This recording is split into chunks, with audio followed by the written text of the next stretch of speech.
Please let me know if there's anything that you need during the broadcast. If there's trouble hearing me or trouble seeing me, I will do my best to try to fix any of those issues if they come up.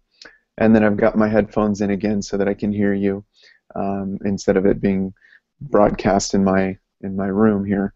I can just hear you. So I was looking at lessons last night and I didn't see any posted as of 6 o'clock, but there could be some posted this morning. So I wanted to start there.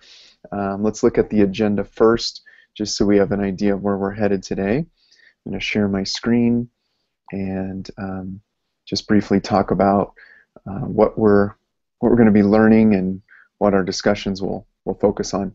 So this is session 7, and the first thing I'd like to do is go over our lesson plans. And I want to talk about, I've mentioned this a little bit, but I want to dig a little bit deeper in the pacing guide for skill development. We already went over explicit instruction. I think we did that yesterday, so I'm going to just gloss over that very quickly.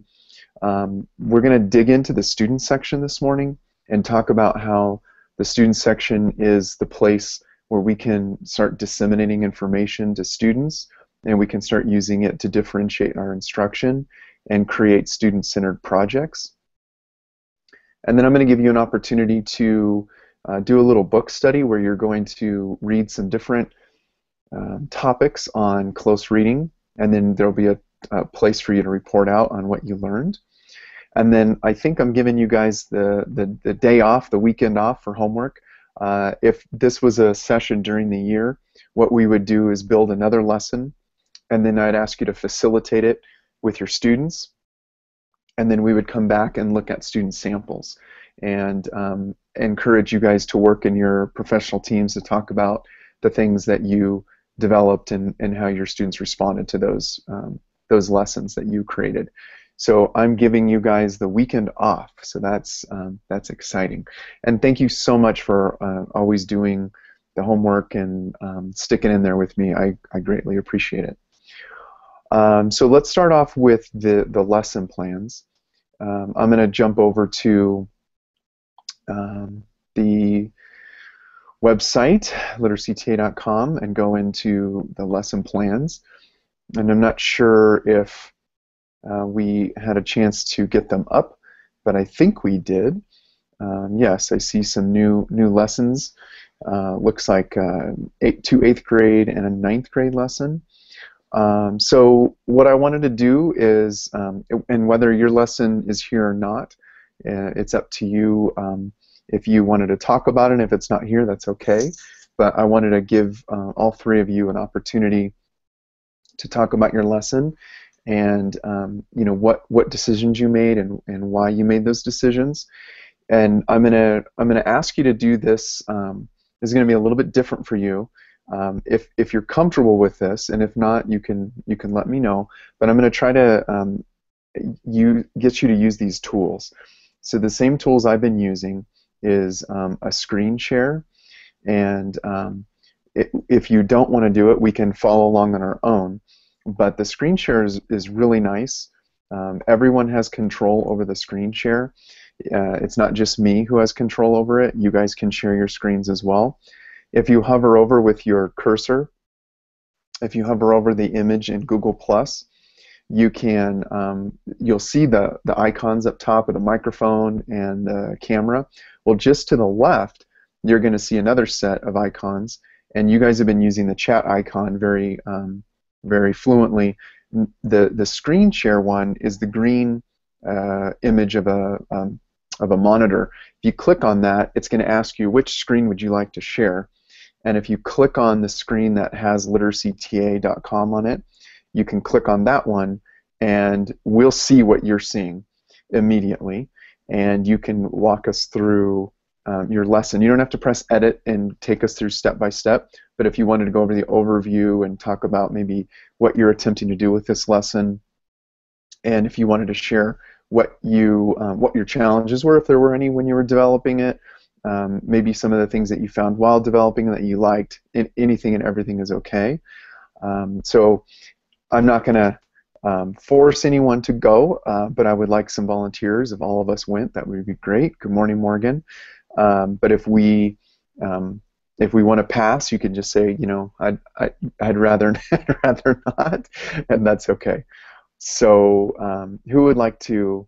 It's a bad question, but we need a volunteer to go. So I need someone to step up and be brave this morning.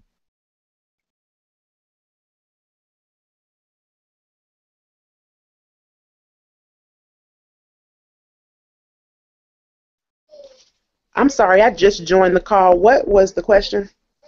Oh, I like it.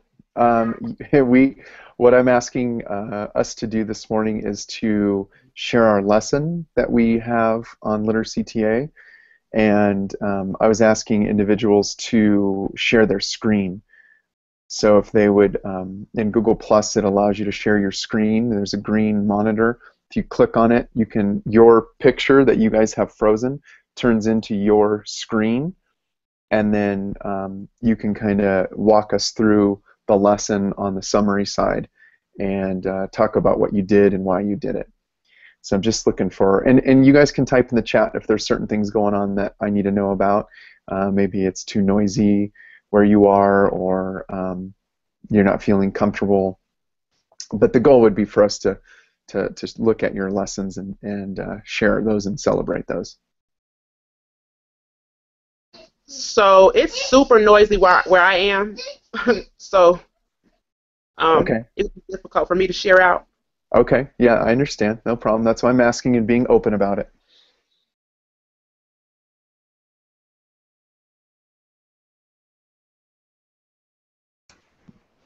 Hi, Jonathan. I'll go. This is Lillian. Hi, Lillian. So I'll try to share my screen. Okay. You wanted to look at the summary part, you said? Well, just even the first screen that you see, so after you click on your lesson, just that first screen is fine if you wanted to show us that. Okay.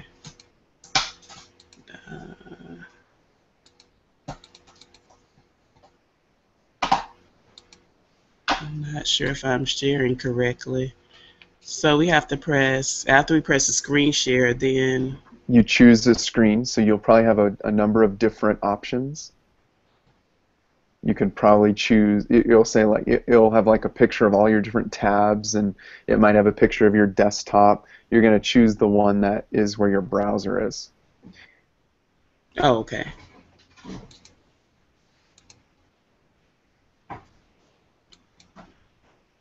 Is it up? I'm not sure. Yeah, that's it.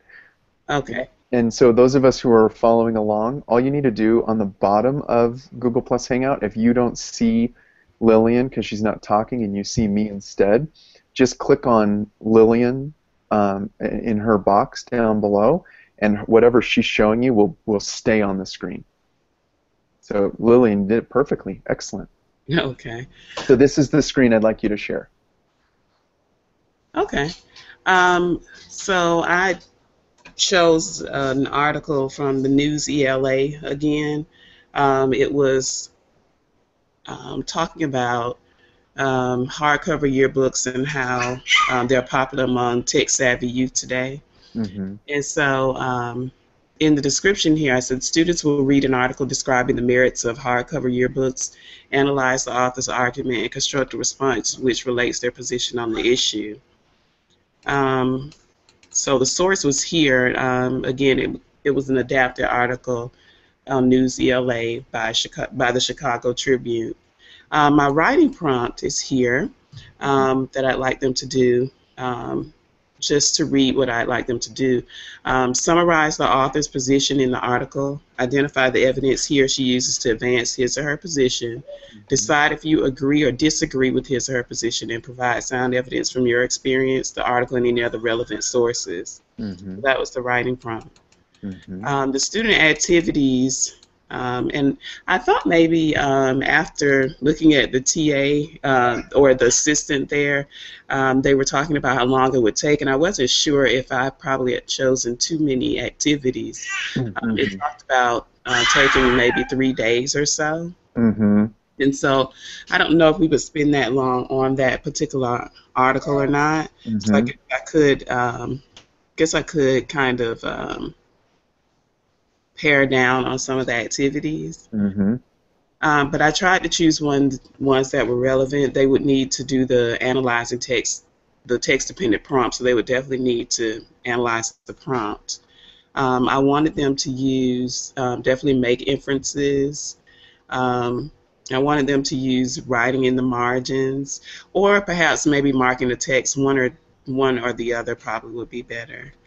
I wanted them to work on identifying evidence and analyzing the evidence.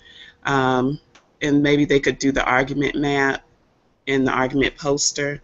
I thought maybe some of these might work kind of to differentiate. Maybe some students could do the map, some could do the poster. Good. Integrating sources. The only thing I thought about the assignment was that I talked about them using other sources. So either this would have to be a lesson after I taught how to find and utilize sources correctly, or maybe I wouldn't include it in this. This might be an initial lesson, and then later I would say, well, what if you went out and found other sources, and we could practice integrating sources with this lesson. So I did include a quick write for maybe the beginning part of it to get them thinking about yearbooks and their previous experience with yearbooks. And then my standards are down here. I chose 3 standards. There were others that could have been chosen, but I chose these 3 standards. Wonderful. And I think that was all for the summary there. Okay, so there's a. I'm going to go ahead and put your microphone on mute, and then I'm going to, or if you can do that, and then keep your screen. Oh, okay. Yeah, keep your screen up. And I wanted to talk a little bit about, can you go scroll down and show the skills? Okay. Perfect. Yeah, so I think your instinct is correct. You probably have a few things that you could take away, but I love your thinking on maybe some students can do the argument map and some students can do the poster. I really like that. I also, because I develop these materials, I know some ways that can kind of give you some shortcuts. The identifying evidence and then the analyzing evidence. Identifying would be just beginning, and then if you wanted them to do both, like if you wanted them to identify and analyze, it's actually on the analyzing evidence handout. So you wouldn't need both of those. You would just need the one. Yeah, so if you're not going to have them analyzed, you would just do identifying evidence. But if you're going to have them analyze, get rid of the identifying evidence because it's redundant, because they're going to have to do that on the analyzing worksheet. So it's our way of separating the analysis from just the identification. So that would be one way to cut out some time.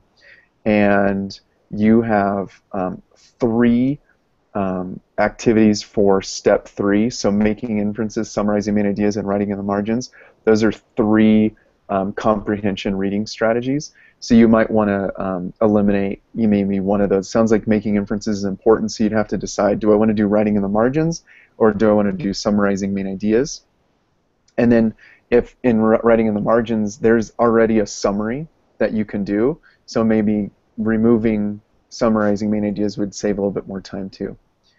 Okay. But this is great. Excuse me, you did a really nice job with this. And your prompt's excellent. Very good. And I actually want to teach this. I think I'm gonna teach this year, if you don't mind. Okay. Yeah, for sure. Okay, perfect. So you can stop sharing your screen. You should be able to hover back over. Yeah, you got it. Good. Nicely done. Okay, do we have someone else who is willing to share?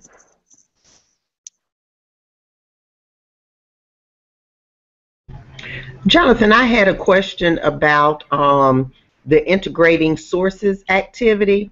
Sure.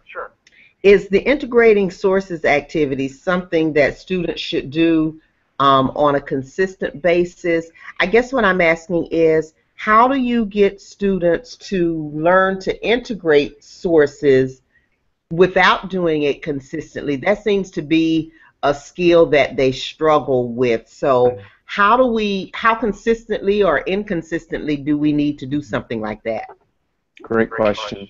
The way I do it in my classroom is the at the end of every article, just as the beginning of every article, we have a prompt. At the end of every text that we read, even if it's a chapter or it's a poem, because you know citing poetry is kind of funky with the forward slash as a break in the line in poetry, and then with fiction, you have to kind of contextualize it by saying, you know, while the character does this, this happens.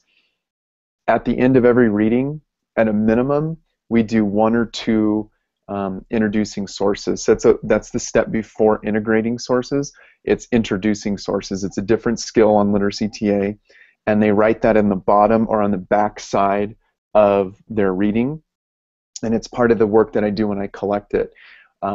I constantly have to teach students how to introduce sources, and I think the challenge that I have found is the transition from elementary school to middle school. They still want to talk about the text as the focus, and what I'm trying to get my kids to understand is that the text ceases to be the most important thing, and the author is now the important piece. So they always want to talk about such and such text by such and such author is about. And I said, that's not what we do in middle school and high school. What I want you to do is talk about the author first, then say that the author wrote this thing, and what did the author do? So getting them to practice that consistently is a part of my practice. And as we practice the introducing sources, we move up to the integrating sources. And then from integrating sources, we move up into a source summary. So I build on those pieces. There's two building blocks that we have on LiteracyTA for source for the next step from integrating. One is called, I'll type it in the chat, one is called source summary, and you guys can search for that. We have a really good search tool. If you just typed in source summary, it should come up. And the other one is expanding summary. Those are the next steps that I would take after I did some introducing sources and integrating sources. I would then move them to source summary and expanding summary. And then Okay, great. an essay. Yeah. Thanks, Jonathan. That was helpful because I know that students do struggle with integrating sources appropriately, and it sounds like that more time is going to be required. So I like the fact that she included that, even though it was just an article, that just gives them an opportunity to learn or to start to practice that skill. Yes. And also following up from yesterday, I don't remember if it was Lillian. Someone had asked, I think it was Lillian, but someone had asked about the lesson planner language, and if we could align that language, or I don't even know if it was a request, but the idea was the language doesn't match the 5 steps. And I want to talk real briefly about that, and we're going to work on updating the lesson plan for you guys. So I'm going to share my screen and kind of give you some background as to where that language came from. So on LiteracyTA, if you remember, we didn't talk too much about this, but in the skill library on LiteracyTA, if you go into any one of these, the writing, reading fiction or reading nonfiction, and you go to here's the 5 steps, which you guys are very familiar with, and hopefully now that you've had some experience with all 5 steps, you can see the power of this drop down now.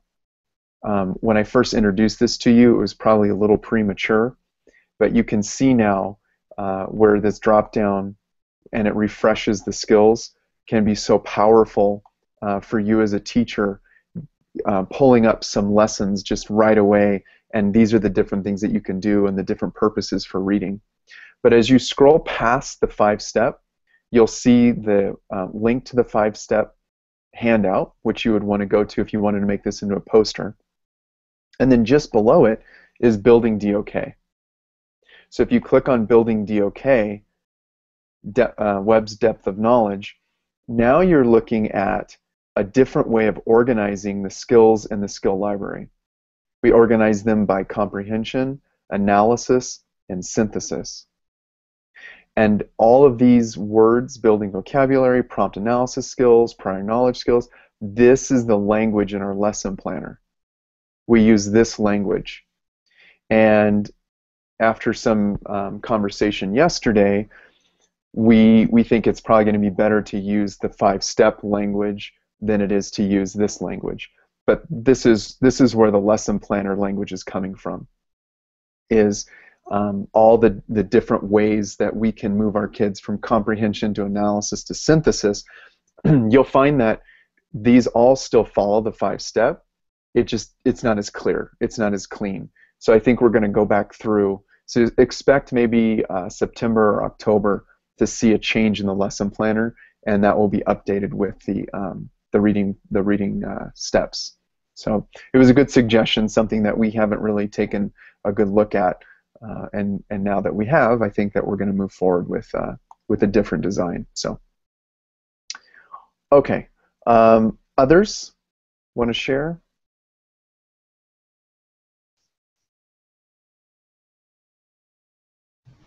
Hi, I'll go ahead and share mine. Okay, thank you. I'm going to stop sharing my screen so it's not confusing.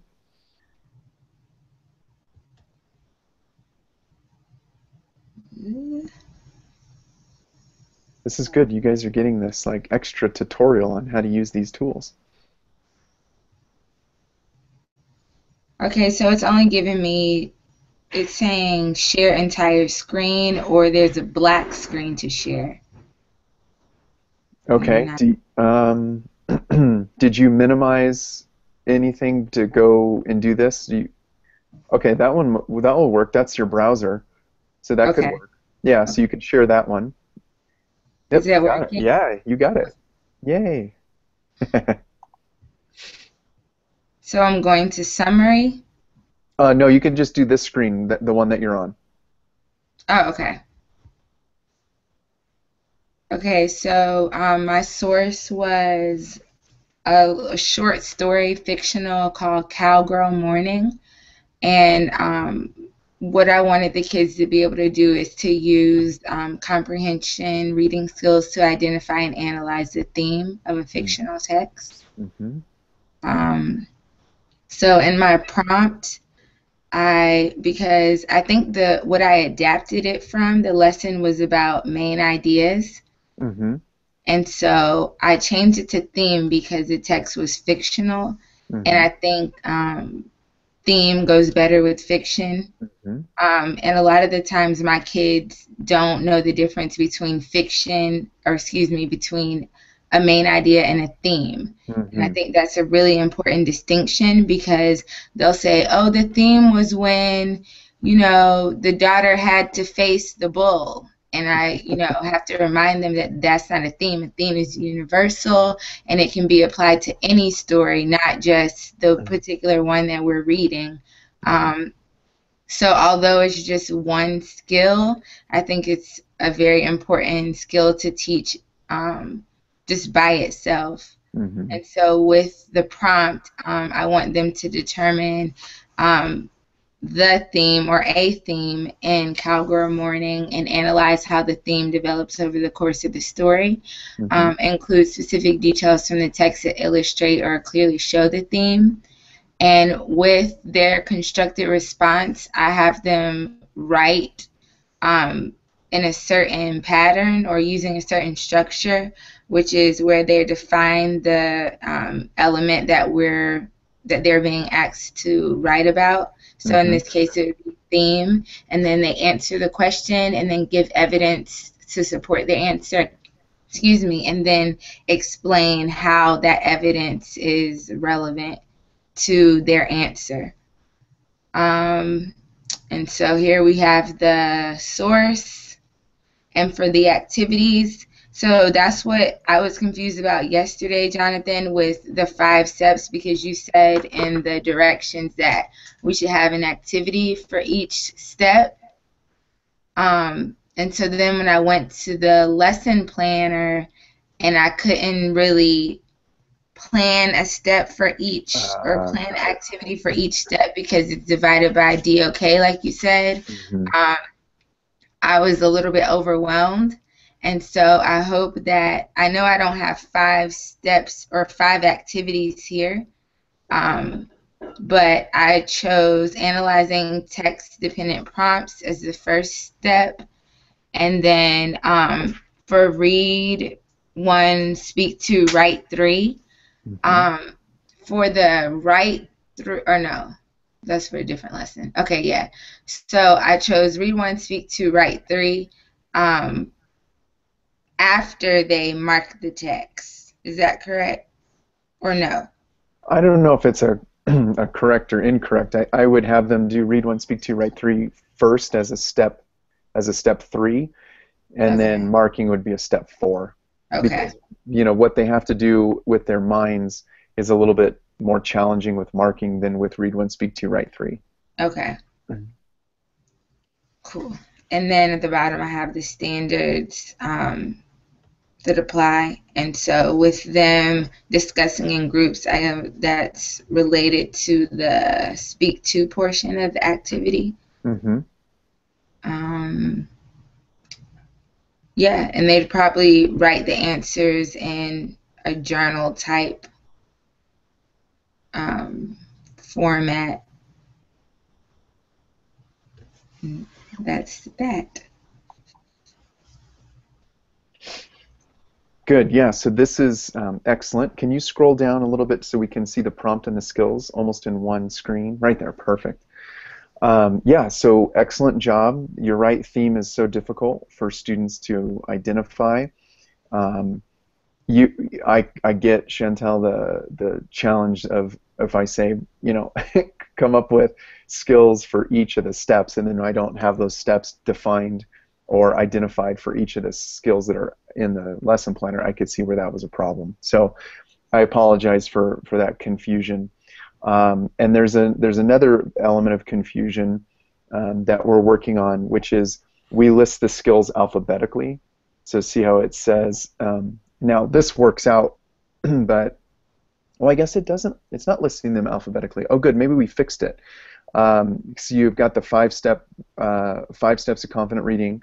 That's what I would show my students first, then analyzing, which is, so I'm going left to right, then read 1, speak 2, write 3, then marking. So it looks like it's putting them in the order that you would teach them, so that's a good thing. Okay. Yeah, a lot of times our skills are alphabetized, and so it confuses people because they say, "What I want to teach that first." And it's like, don't worry, you can. They just were alphabetized. So it looks like these are set up by order, which is a great thing. Right. And the reason why we put the 5 steps to confident reading as an actual activity in the lesson planner is because I think it's important to teach explicitly what the students are doing. So I think it's important to teach them that there is this process we're following, and this is what it is, and show them what that process is, and talk about each of the steps, and then talk about, guys, when we first begin, we want to break down a prompt, and get them to understand that we're not just doing work for doing work's sake, that we're actually developing young readers, and competent readers will go through some of these decision-making processes, and all we're doing is showing them what that path looks like.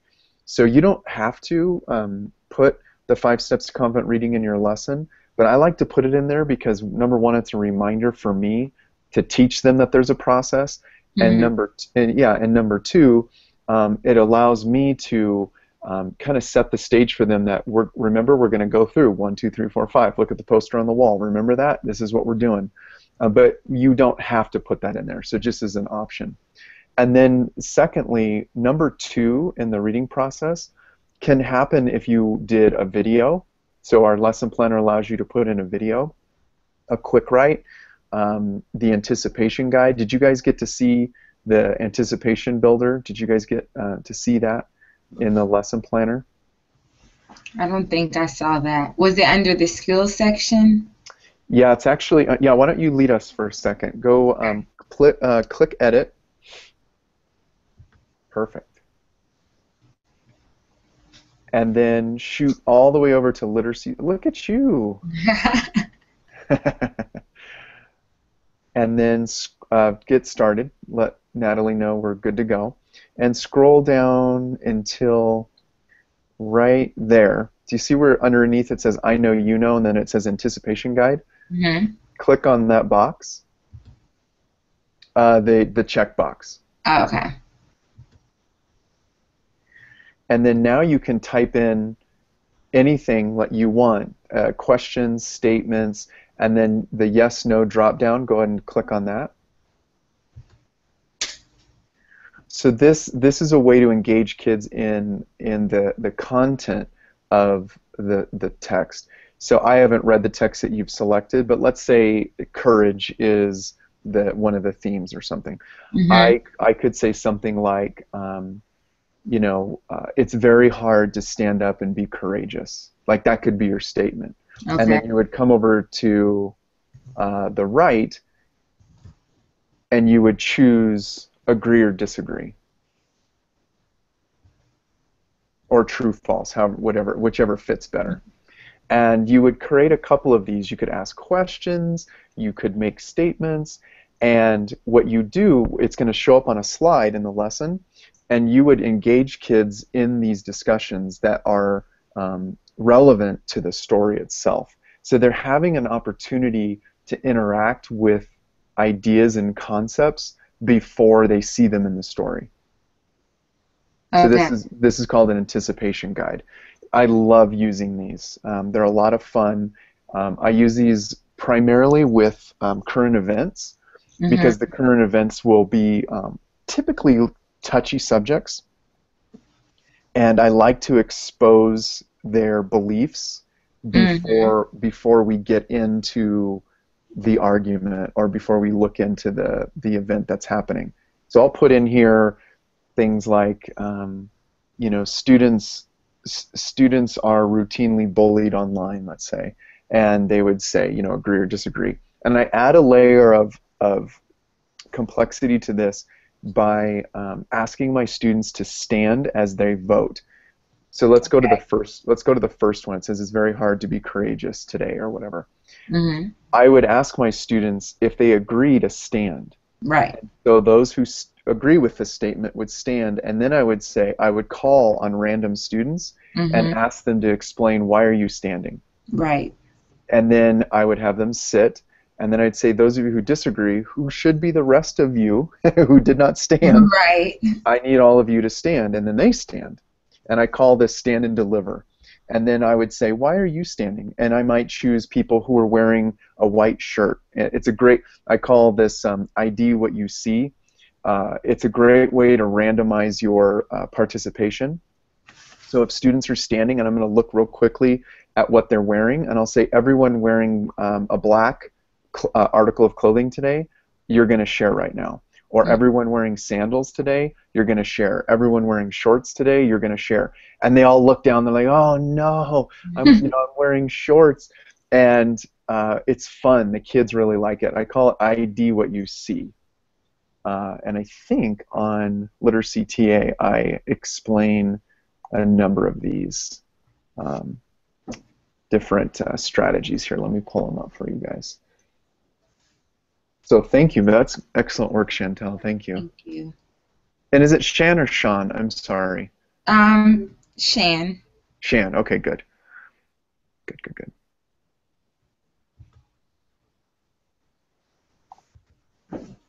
I'm going to put a link in our chat so you guys can take a look at this.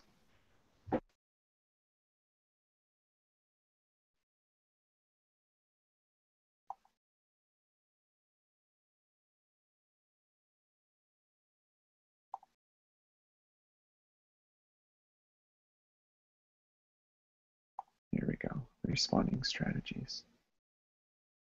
You guys probably use most of these, or at least some variation. But if you go to the chat in Google Plus Hangout, follow that link, and you'll see some of the things I've been talking about as far as the ID what you see, stand and deliver. And what this page is attempting to do is just give teachers some ideas on how to get kids to respond more frequently and respond in kind of fun, playful ways.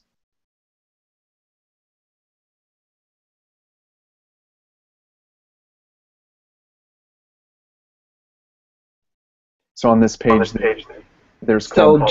Jonathan, quick question. Mhm. If we go to that link, are you asking us to click it now? Yeah. You can take a look at it. Sure. Okay.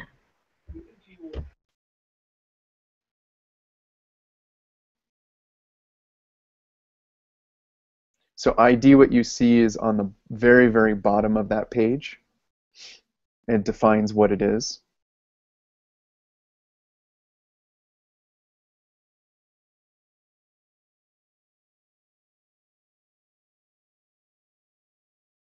One of my favorite management strategies when getting students to respond is called the queue. It's about halfway down the page.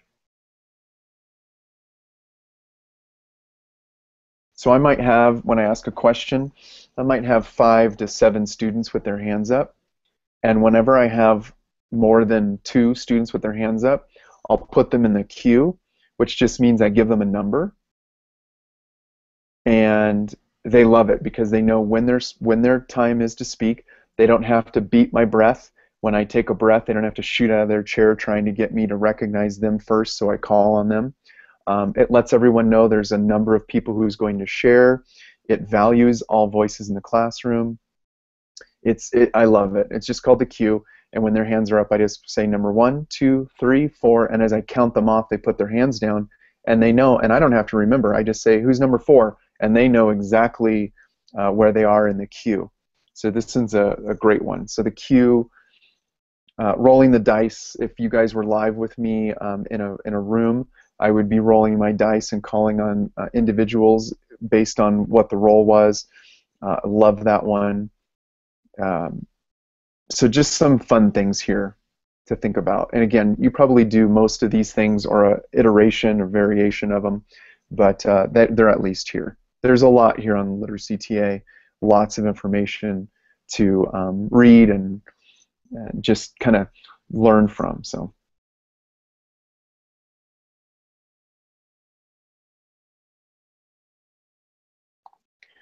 Okay, I'm going to go ahead and share my screen.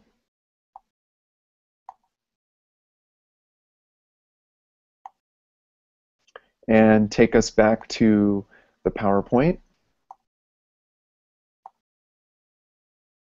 We've taken a look at our sample lessons, so thank you very much for sharing. And if I missed anyone or there is now an opportunity for you to share, please interrupt me and we can go back to that. It's absolutely encouraged.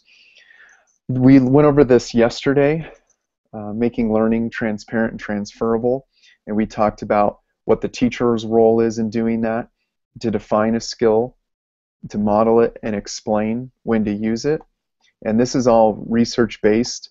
There was multiple studies done with actually English language learners and how they begin to understand certain skills and how they start using them in other classes. And there was a clear process to follow, and it's to define what it is. So writing in the margins is a way for a reader to interact with the text. Writing in the margins is something you'll do. You'll see this with other readers. And then explicitly model, show them, and then explain. Marking a text, same way. Every skill, define, model, explain why it should be used or when it should be used. And then students applying them, discussing them, evaluating them, and reflecting. So this is just a model to think about. And then I'm going to give you something that's much more prescribed and detailed with this next slide. So the skill pacing guide, this is something you can find on any of our skill pages in the skill library. So I'll show you that right now. You go to the skill library at the top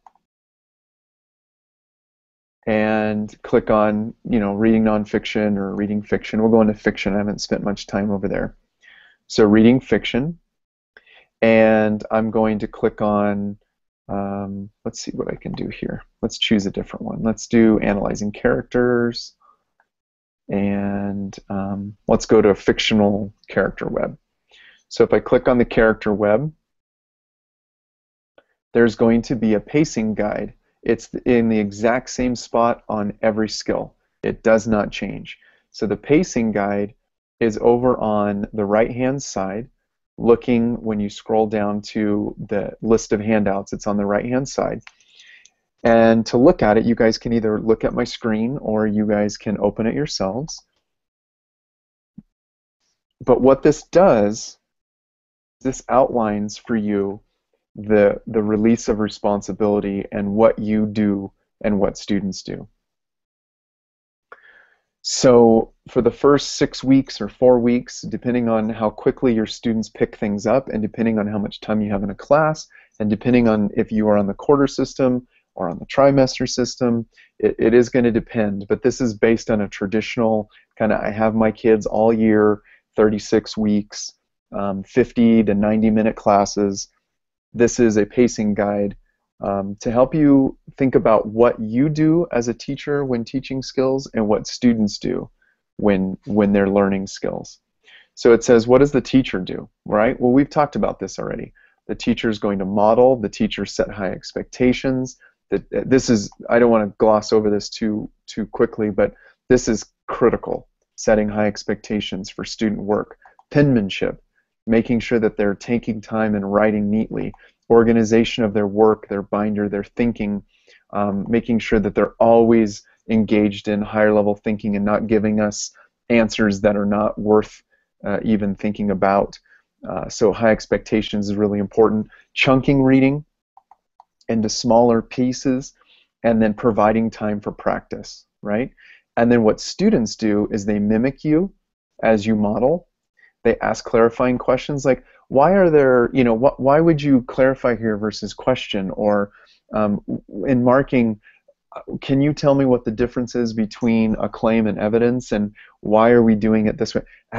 Teaching them to ask clarifying questions, seek to understand, so getting them to want to understand what's happening to them and why they're learning these skills. This is one of my favorites. I got this from a colleague of mine and who's also a trainer for LiteracyTA. It says, anticipate what the teacher will do and master the steps. So while you're modeling for them during the first couple of weeks, students should be anticipating what you're going to do. And in their brain, they're thinking about that, and you ask them questions. Like, what do you think I'm going to do next? Where do you think I'm going to underline? Or where do you think I'm going to put this comment? Or what prediction do you think I'm going to make? Getting them to anticipate what you're going to do is great practice. And then reflect. How did you guys learn today, and how is that different than yesterday? What sorts of new skills have we learned during this week? How are these skills helping you understand the reading, these kinds of things? And then as we move through the year, we start to change a little bit in the teacher decisions and the student action. So teachers now, you strategically group your kids, you increase text complexity, you reduce your scaffolds, you provide timely feedback to your students. And then for them, they independently and collaboratively practice. They discuss the skills. I hope this is repeating a lot of what we've already said. This is kind of some of the pieces that we've talked about already, and now we're pulling them together on this one document. They're gonna model. Look at this. This is a big change. They're gonna model a skill in front of the class. So students walk up under a document camera and either talk about what they've done or in real time do it while the class watches. It's very powerful. Shifting that responsibility over to them and giving them the opportunity to talk about and show how to use a certain skill. And then tracking progress, setting goals, and then you can see how it gets more and more independent and you start combining skills. You start layering them and asking them to do more and more per lesson. So this is our skill pacing guide. This, in a snapshot, is kind of our pedagogy. This is what we think good teaching looks like in a classroom, and this is how you move students towards independence. All of the pieces we talked about in this skill pacing guide can be here. So showing them models of samples, right, of student samples, giving them feedback. Here's a rubric. Letting them set goals Here's a performance tracker. You planning out a lesson and coming up with all of the scaffolds and steps. That's what this teaching journal is designed to do. So what we're saying is, here is the steps, the pacing guide for skill instruction, and then here are the tools to help. Oh, reflection on the skill. Remember, let's open up the interactive lesson. Here we go. Here's some reflective questions at the beginning. What are the steps to this skill? Why is this strategy useful? How does it help you? And then let's go to the end of the presentation. And these can be called bell to bell, ticket out the door, whatever you want to call them. But look at this. What did we do today or the past few days? What was the purpose of this lesson? And I always say, and you can't say to waste my time. How did this skill or lesson help you meet the learning objectives of the lesson? How did today's learning build on what you already know and are able to do? How will this lesson help you in the future? If we go back to the pacing guide and we look at the different elements of good instruction, we have the tools and the support pieces to help deliver that instruction. So, Jonathan, is the pacing guide something that's included with each of the skill sets, or is the pacing guide just in certain places and we can use it across the board?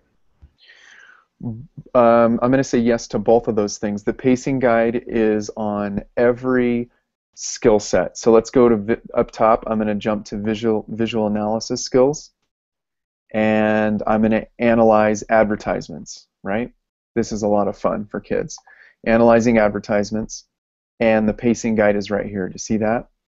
So the pacing guide exists in the same place on every skill page, and it can be used across the board. It doesn't. It's general. It doesn't. The pacing guide doesn't apply specifically to a skill. It's more general in its outline. So it's the same pacing guide. That's great. I love that. Yeah, we don't want you to learn a new one for every skill. That's crazy. So this, and then we haven't talked too much about elementary, but I'm gonna show you some reasons as to why you might want to think about it. So reading nonfiction, and I want to work with my students in writing in the margins. So I'm going to go to reading for informational, and it's not there. I'm going to see if I can find it. Reading for main ideas. There we go. So writing in the margins. Now you notice these tabs: 4.5, 2.3, K1. If I pull up writing in the margins, there's a lot of language here. There's quite a bit for students to digest, but the language is good. There's a definition of what it is, and then there's some questions to help them think about what they should be doing in their brain when doing one of these 6 cognitive skills. But look how it changes when you go to 4.5. So if you go into 4.5 and I open up writing in the margins, look at how simple the page becomes. We've stripped out a lot of the language that can interrupt thinking and learning for our younger students. So think about, as you use these tools, if you find it necessary to use some of the younger resources, then do it. You have access to them all. So it's not like you have to choose only the middle school or high school. There's definitely some advantage to choosing the lower the lower grade. 2.3 switches over to just asking WH questions. So this one is still writing in the margins, but now it's so simple. What happened? Where did it happen? When did it happen? Why? How? And who? So that just kind of giving you an awareness that we have this, just as your state standards are leveled down from 12 to K, we've leveled down our skills from 12 to K. And then for their support, there's like a little example on the goal tracker for the elementary. There's a little bit more support. Bigger lines for them to write. fewer goals to set. So they're just a little bit different, but the same philosophy and the same pedagogy. It's just boiled down for a younger audience. And of course, the pacing guide changes. Do you see that? For elementary, we have a little bit different pacing guide.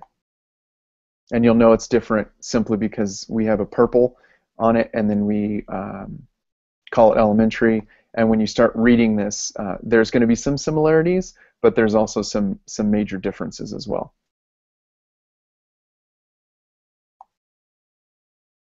All right. This is good. This is good. I'm going to go ahead and close out some of my, sorry about this, close out some of my tabs here. Back to the presentation. So let's talk about the student section. I've been mentioning it, but I haven't really gone for it yet, so here we go. The student section is the place where you guys are going to be able to share the work that you're doing on LiteracyTA with your students. On the website, and you can do this on your own, or you can just watch my screen, you can click on the word students or my website. If you click on my website, it's going to take you directly to a website that we've already built for you that you don't know about. Not yet, anyway. If you click on students, it's going to take you to the student corridor. So I'm going to click on students, and you're going to see this page. They're going to see this page. So your students or you or your parents would go to literacyta.com, and they would click on students. Then it's going to open up to the student login page. To access the student login page, you're going to type in the email that you use for literacyta.com. Most of the time, it's the teacher's email. And when you type in your email, you're going to be taken to a web page that we've built for you that you don't know exists yet. Now, of course, your web page is not going to say Mr. Lemaster. Your page will say, you know, your name, and then you'll have an opportunity to upload your picture. So you can upload a picture. It'll have your name, and then you're going to see the skill library. You're going to see lessons. You're going to see resources. If you click on the skill library, you will see that all your students have access to all of the skills that you're teaching them in class and all the skills in the skill library.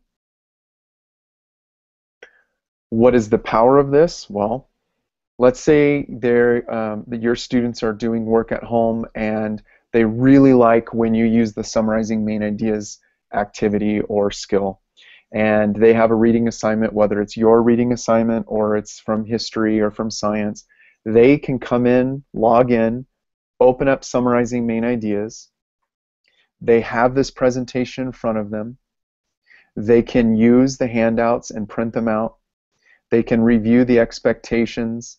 They can get all the sentence starters, textbook starters, verbs for says. They have everything that you've given them in class, they have at their fingertips. And that happened the first day I met you guys. The first day I met you on session 1, this website is automatically built and assigned to you. Your students this year can go online at any time for any class, and they can grab any of these resources to help them learn, to help them read, to help them write, to help them think about texts, help them in any of their classes, and parents can do the same thing. So let's say a parent is working with a student on some sort of process, and the assignment is for students to clearly define the process for X, whatever it is they're doing. A parent can open this up, and with his or her child can walk the student through a process, open up the activity, or the graphic organizer, have a discussion, help them fill it out, give them the resources that they need, come over here to the space and get ideas on how to close out a graphic organizer. All of these resources are at they're accessible to your parents, and it all comes with the TA. For 4th grade to 5th grade to 2nd grade and 3rd and K1. So if they have other children, even younger children, they can use it for their younger children. So let's say they have a middle schooler and they have a fifth grader. They can come in and use these resources for their students. If you go back to the main page, I was just showing you the skill library. Your lessons that you created for this homework assignment for today are immediately added to lessons. So every lesson that you have created drops right into your lessons. So your students can preview a lesson, they can review a lesson, you can send lessons home if they're going to be sick, if they're going to be out on vacation, they can grab these lessons. They can also, this is what's really great, do you see on the screen, I have bio, Rosa Parks, bio, Kareem Abdul-Jabbar, Jackie Robinson, Colin Powell, and Harriet Tubman. Last year, for the National African American History Month, I decided to do a student-driven research project on activists, African American activists, or politicians, or athletes, male and female. I wrote one lesson. I started with Rosa Parks. And then remember, you can copy lessons. So what I did was I made 5 copies, or 4 copies. They were all called Rosa Parks. Rosa Parks, Rosa Parks, Rosa Parks, Rosa Parks. I went in and I updated all of the lessons to fit different people's lives and experiences. Every lesson has an article. Every lesson has a prompt. Every lesson has a movie, a film, a short film.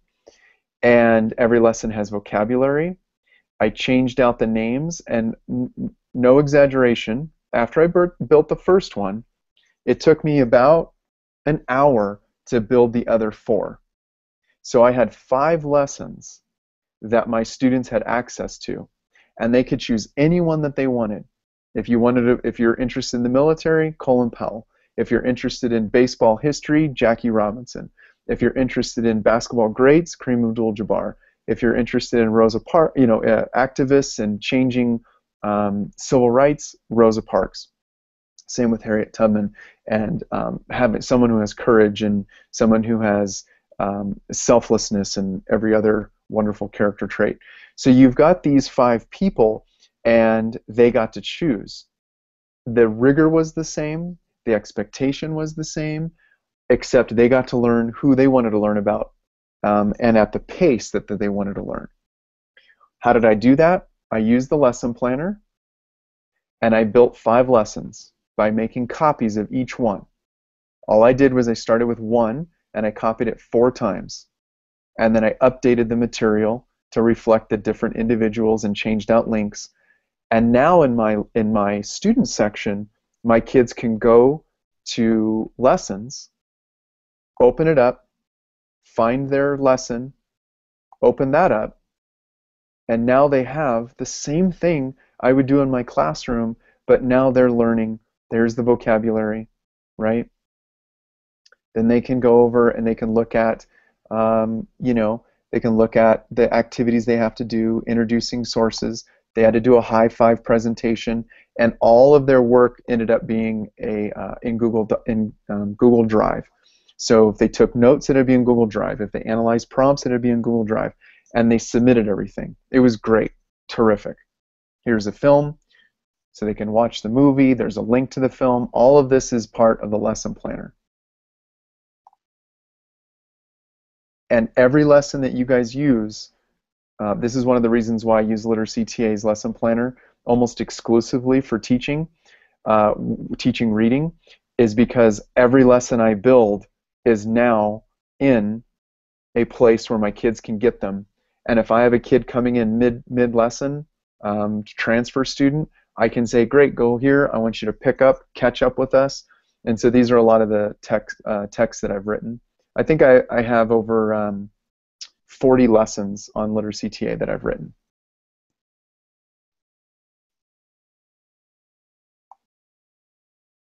One more piece on this student section, and then I'll ask you guys some questions. So this is the resources. So all I did was I clicked back on my name, and now I'm going to go to resources, And what we've done here is we've given students access to really great resources to help them learn. So Purdue Writing Lab is fantastic if you've never heard of it before. This is a powerful, powerful writing resource. American Rhetoric is something we talked about the other day. Giving students access to hundreds of speeches.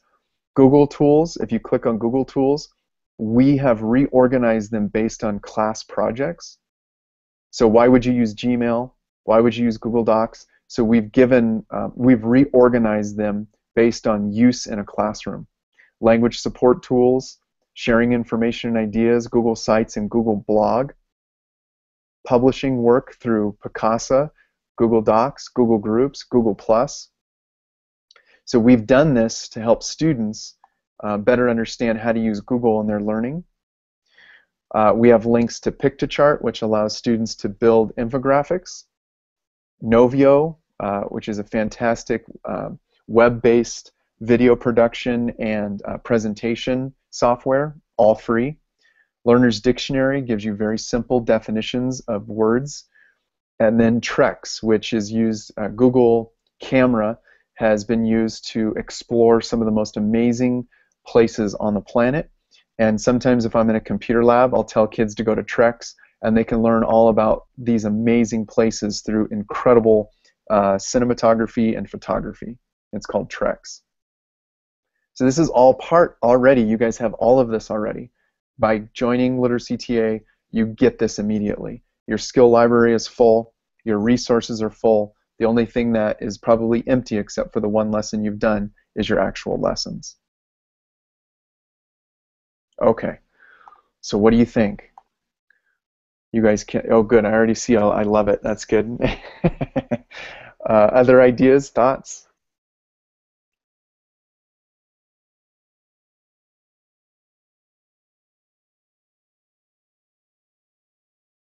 Application, maybe ways the student section can be used to meet some of the new initiatives that you have at your school sites.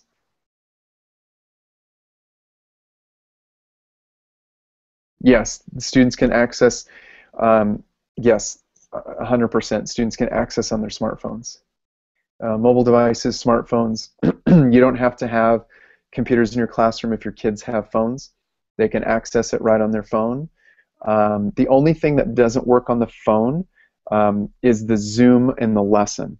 So if you do a full lesson, it will just be stacked slides. So they would just scroll up the slides. They don't zoom in and zoom out. But on tablets, they zoom in and zoom out, and laptops, they zoom in and zoom out, but not on phones. And your students can create your students can actually create an icon on their home screen, and so can you, for LiteracyTA. When you're on your phone or on your mobile device, there's a tool that allows you to create what's called like a shortcut on your screen, and we've created a app-looking icon, so you can always have that on your home page when you're on your phone or your mobile device. You can click on that and it will open up to LiteracyTA. So we're kind of appish in some way, but what apps are, to be honest with you, all apps are websites. They're just websites, but they just what's called a wrapper. They have different wrappers, so they make it look different, so you feel like it's different, but it's the same website that the company is using. It's just they put a different wrapper on it. We use the same wrapper. Our HTML is really smart, and it adjusts to any size screen. So we don't need to put a different wrapper on because it's very, very smart. Yep, perfect. Other thoughts, ideas about the student section?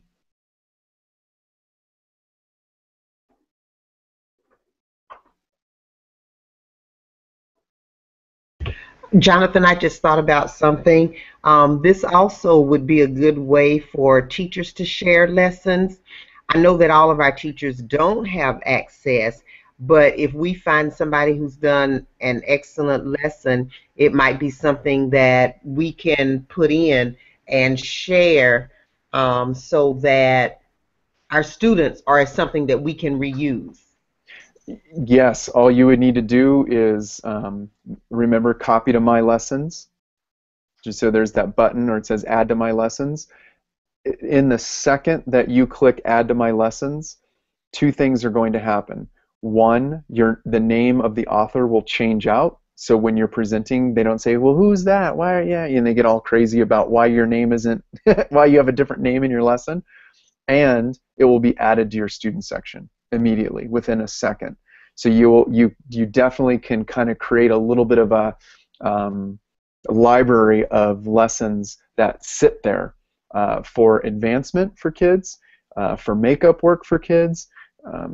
For you, like I'm going to use some of your guys' lessons, and as soon as I can either teach them right from your lesson, I don't have to add them, or I can add them to my lessons. It's really up to you. It's a kind of a preference thing. But once you add them to your lesson, you can change the grade level, you can change the skills, the content, anything. Now, where is the add to my lessons button going to be? Is it going to be in lessons once I create and put some lessons now? Yeah, let me show you.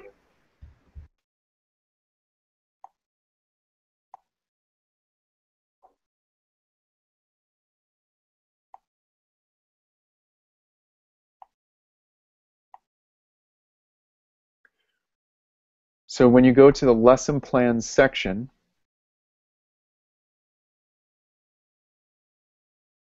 I open up a lesson, and it's right here on the right side, add to my lessons.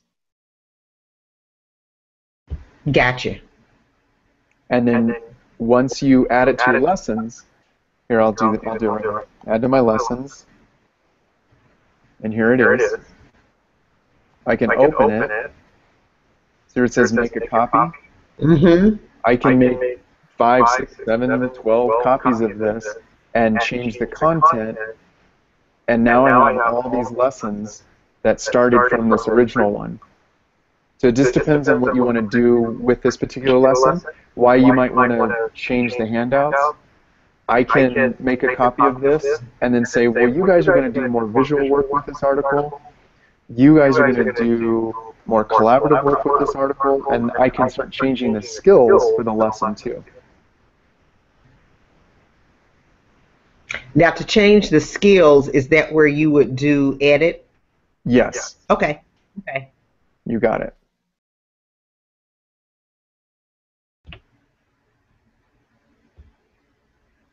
So let's look at a differentiation. I'm kind of going through my slides right now. So if we looked at differentiation now, look at the power of this. I can have a lesson. Let's say this is the lesson I'm working on. And I want, some of my students are learning how to introduce sources.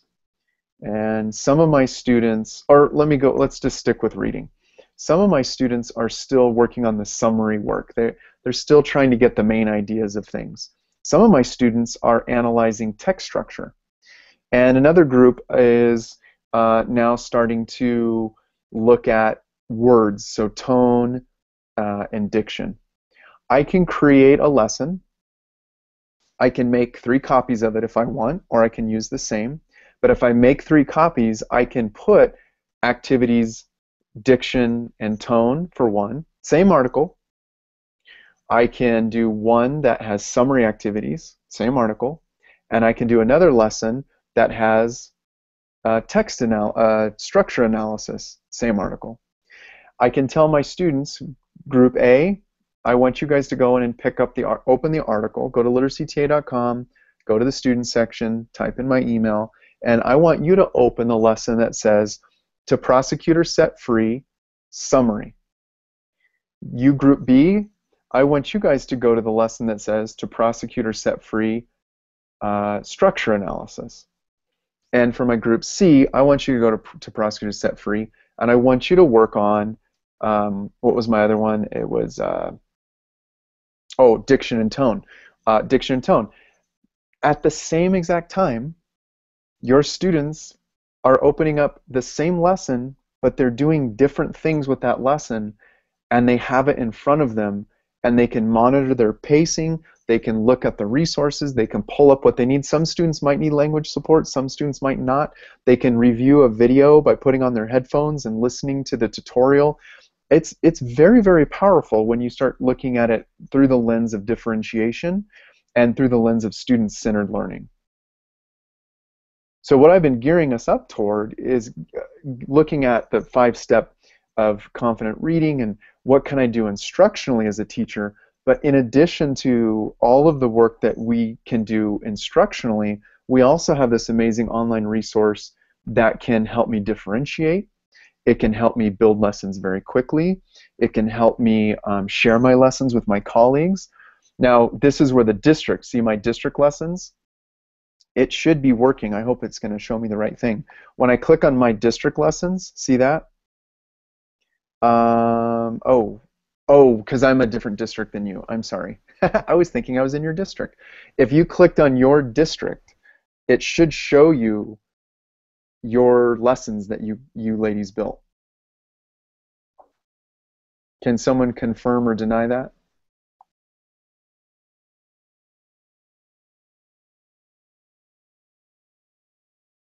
So if you click on my district lessons in the lesson planner, can one of you tell me if they're showing up as they're showing up there, so you can kind of see who in your district's developing lessons?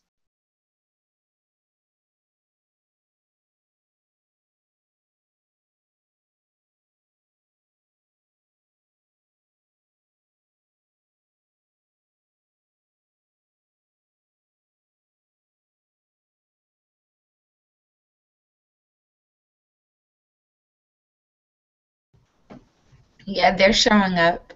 Wonderful, thank you. So this is powerful because as you develop lessons in your district, you're going to have certain expectations. Your district has a certain focus, a belief, a way of doing things, and the lessons that come in, you'll start to see them line up more to probably what you are expected to do in your district.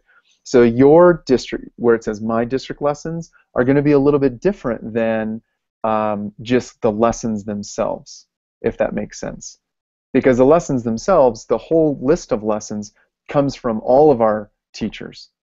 So they're from all different districts all over the country. But when you just want to look at your district's lessons, you can do that. Just clicking on my district lessons. Just to let you know where we're headed with lesson plans in the student section, hopefully by the winter, I don't know if we'll get this done or not, but we would like to be able to assign lessons on certain days. So you would be able to go into your student section and say this lesson will be assigned at this time, at this date, that kind of stuff. So we're going to try to give more structure to the lesson that you're building, and so you can assign it to specific dates and assign it to specific students. So that's where we're headed, just so you know. All right, I want to wrap up today with our activity. So just to hold me accountable, I think we've gone over the pacing guide. We reviewed explicit instruction. We looked at the student section, and we have talked about differentiation. So what I'd like to do is end with the book study activity. Don't be afraid of this. It's very short. Each web page is, approximately 700 words. Very short. But what book studies are, if you haven't done one of these at school, is a leader will assign a book, and you guys read certain parts of it, and you come back and you talk about it. So what I want you to do is follow the link in the agenda under session 7 that says book study, and it's going to take you to a close reading teacher guide that's digital. And if you scroll, after you read this paragraph, if you scroll down, there's some different topics that I'd like you guys to consider reading. So you might want to learn more about collaborative work. You might want to learn about silent reading. You might want to learn more about purpose-driven reading or using non-fiction text to analyze fiction. I want you to choose one of them, and you can duplicate. So let's say all of you want to learn about transferable skills. You can all do that. if you go to something like transferable skills, I'd like you to read the main page, and then I would like you to, well, this one's pretty short here, but if there's links that you haven't been before, I ask you to follow them, or if there's an e-coach, you can go ahead and follow the e-coach if that's something that you would like to do. Okay, so you're going to go to the teacher guide for close reading. You're going to pick a topic. You're going to read about that topic.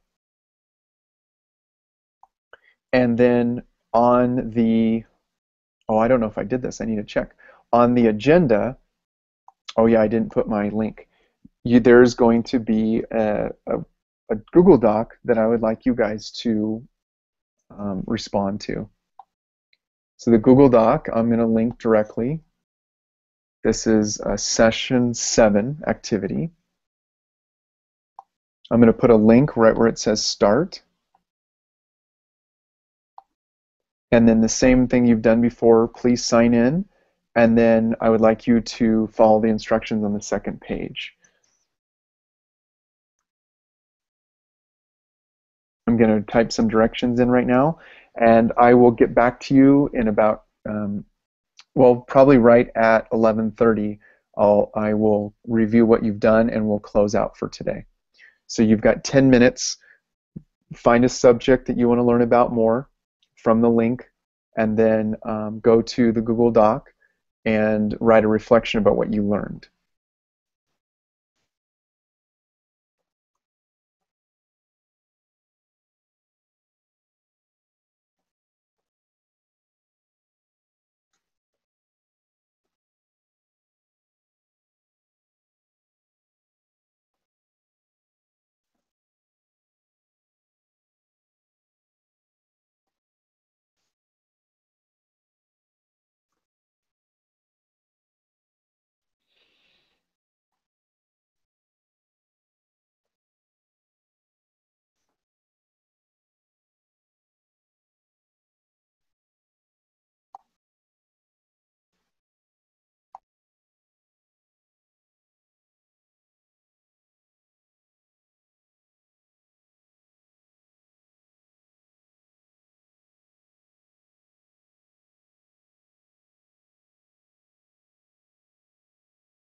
All right, ladies. It looks like we're um, about time. It's a couple minutes after, but I wanted to make sure you had some time to explore. I kind of gave us too short of a time to do this last activity, but as always, you came through in fine style. So just real quickly, looking at some of the things. Whoops, wrong one. Looking at some of the things that you would written, silent reading about giving them shorter amounts of time, I think is really important. And then increasing that time so that they're building up their stamina. And just so you guys know too, some of the research on silent reading informs us on how long it takes a student to get into the reading. When we do, say, the SSR, silent sustained reading, I've heard anywhere from 5 to 8 minutes it takes for a student to kind of focus in on the reading when they don't really have anything to do. So what I mean by that is they're just sitting at a desk and they have a book in front of them. There's not like a clear objective, or there's not an expectation that they'll talk about what they're reading, or so if they just sit there. So we have to also think about that time, that settle-in time that sometimes takes a while. But breaking it up, just like speaking, my first day of school with my kids, my students, I will have them speak multiple times, but for only 15 seconds, 30 seconds. By the end of the year, my students are pair sharing for 5 minutes. But I need to teach them what my expectations are in the beginning and do it in small pieces. If you haven't read the nonfiction with using nonfiction analyze fiction, if all of you haven't done that, I encourage you to do so. I think there's some really great discussions that come out of that. And it's my personal favorite way to use nonfiction with fiction. It's more than fact information, fact finding. It's about seeing a text a different way through different lenses. And I learned that through my rhetoric background.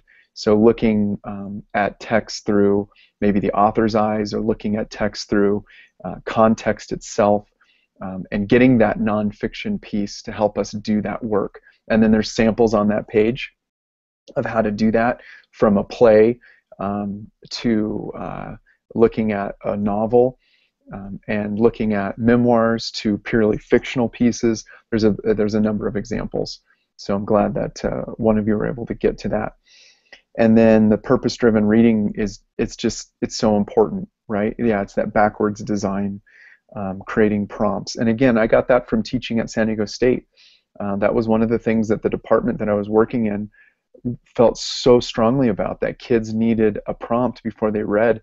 And before that, I had done it backwards. I'd always given prompts after they had read, and I didn't give much thought about why I was choosing texts. I chose them because they were in my anthology, and I chose them because they were fun for me to read, but I didn't have any other real reason why I was choosing certain texts, and I certainly didn't give my students a purpose for reading except just to get to the story, to learn it, and there's nothing wrong with that, but it just seemed like they were so, hold on one second.